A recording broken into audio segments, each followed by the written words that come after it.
most important to mention that at the University of Montana, Health and Human Performance is and has been a thriving program for athletic training, for community health and prevention sciences, and for exercise science.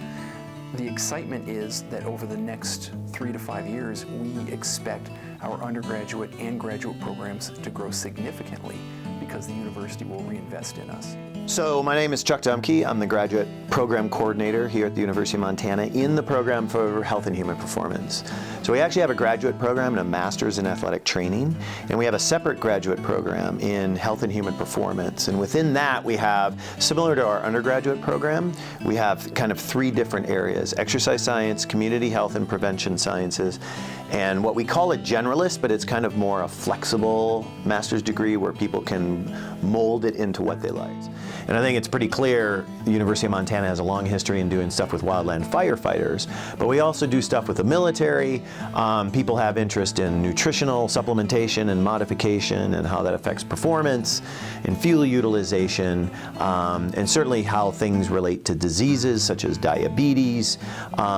We have a biomechanist in Dr. Bundle who does a lot of things with high-speed running. I'm sure you've all heard about already. One thing that our graduate program, I think, does well, and we have a history of sending students into the healthcare system, and this is probably most applicable to the community health and prevention sciences, you know, with the development of a health coaching certificate as well as public health masters.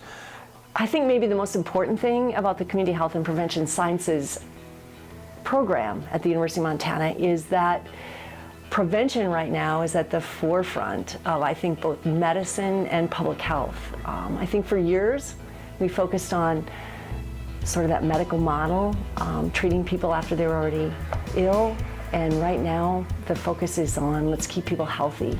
And so community health is the place where people learn how to do that. We have 3 major faculty. We have lots of faculty who teach classes who are an integral part of our program, but sort of 3 main community health faculty, and we have a broad array of interests. So I think if someone's interested in community health, that our interests are diverse enough that we could appeal to a great number of people. Dr. Blakely Brown does a lot of work in the communities, in Native American communities and indigenous communities in general. She's done some work in Australia. Her focus has been on diabetes prevention, nutrition, getting kids active.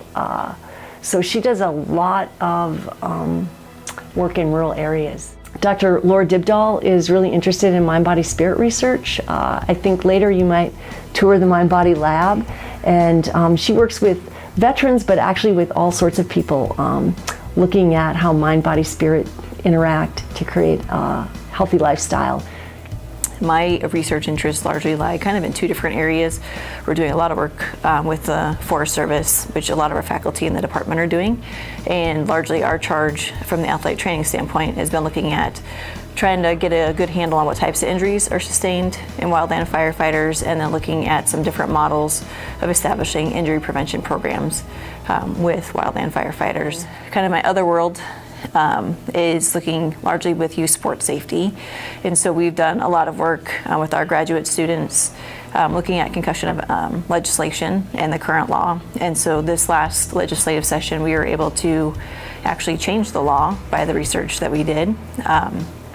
And so the law now includes youth sports organizations under the concussion law. So they have to have a policy in place, and then if a kid is injured, they have to follow the same return to play protocol that a kid at a high school would.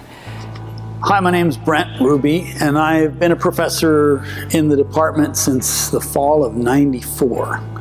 When I came here, we didn't have a lot of research lab space. It was pretty sparse.